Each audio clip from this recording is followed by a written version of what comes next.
অনুষ্ঠিত হচ্ছে আজ শহরের পুরাতন স্টেডিয়ামে। সম্মেলনে উপস্থিত থাকবেন বিএনপির মহাসচিব মির্জা ফখরুল ইসলাম আলমগীর। এছাড়া ভার্চুয়ালি যুক্ত হবেন দলের ভারপ্রাপ্ত চেয়ারম্যান তারেক রহমান। এ বিষয়ে বিস্তারিত জানাতে সমাবেশস্থল থেকে যুক্ত হয়েছেন সহকর্মী হারুনুর রশিদ। হারুন, সমাবেশস্থলে কি এখনই নেতাকর্মীরা আসতে শুরু করেছেন কিনা, আর মহাসচিব যে মির্জা ফখরুল ইসলাম আলমগীর তিনি কখন বক্তব্য রাখবেন? রোশন, দীর্ঘ প্রায় ৯ বছর পর আজকে কিশোরগঞ্জ জেলা বিএনপির সম্মেলন অনুষ্ঠিত হতে যাচ্ছে এবং এই সম্মেলনের মাধ্যমেই নতুন নেতৃত্ব আসবে এবং এটি আশা করছেন এখানে যারা তৃণমূলের নেতাকর্মী রয়েছেন তারা। আজকে প্রত্যক্ষ ভোটের মাধ্যমেই কিন্তু আজকে এই সম্মেলনে প্রতিনিধি নির্বাচন করা হবে, অর্থাৎ জেলা বিএনপির নেতৃত্বে নতুন কারা আসছেন সেটি কিন্তু আজকের এই সম্মেলনের মাধ্যমেই নির্ধারিত হবে। ইতিমধ্যেই আমরা দেখতে পাচ্ছি যে সম্মেলন স্থলে বিএনপির নেতাকর্মীরা কিন্তু আসতে শুরু করেছেন। আমরা দেখছি যে বেশ কিছু নেতাকর্মী ইতিমধ্যেই মঞ্চের সামনে এসে উপস্থিত হয়েছেন, বা বিভিন্ন এলাকা থেকে কিন্তু মিছিল নিয়ে নেতাকর্মীরা কিন্তু কিশোরগঞ্জ পুরাতন যে স্টেডিয়াম মাঠ রয়েছে সেখানে সম্মেলন স্থলে কিন্তু এখানে আসছেন। এবং আমরা যদি একটু আপনাদেরকে একটু জানাই যে এই দীর্ঘ ৯ বছর পর এই সম্মেলন অনুষ্ঠিত হওয়ার কারণে কিন্তু আজকে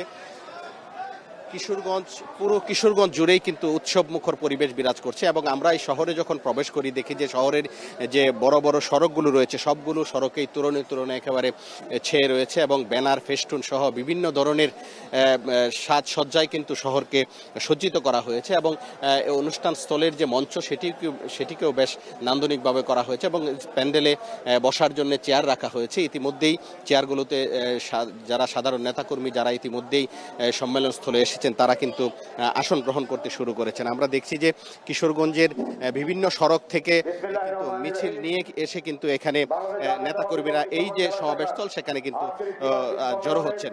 আমরা এখানে যে বিষয়টি জানতে পেরেছি যে গত 2016 সালের ডিসেম্বরে সর্বশেষ জেলা বিএনপির সম্মেলন হয়েছিল। এরপর আজকে এই জেলা বিএনপির আবার সম্মেলন অনুষ্ঠিত হচ্ছে এবং এখানে আমরা যেটি জানতে পেরেছি সেটি হচ্ছে যে বিএনপির ভারপ্রাপ্ত চেয়ারম্যান তারেক রহমান এই সম্মেলনে ভার্চুয়ালি যোগদান করবেন এবং বিএনপির মহাসচিব মির্জা ফখরুল ইসলাম আলমগীর তিনি এখানে উপস্থিত থাকবেন এবং এই সম্মেলন কিন্তু উদ্বোধন করবেন।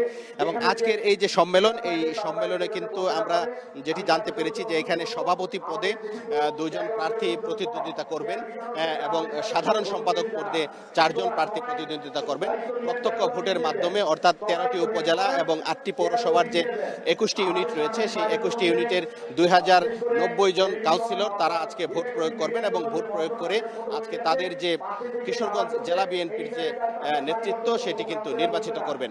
সব মিলিয়ে কিন্তু উৎসব মুখর পরিবেশে সম্মেলনের কার্যক্রম চলছে। ইতিমধ্যেই নেতাকর্মীরা কিন্তু আসতে শুরু করেছেন সমাবেশস্থলে। তো এই ছিল আমার কাছে সর্বশেষ।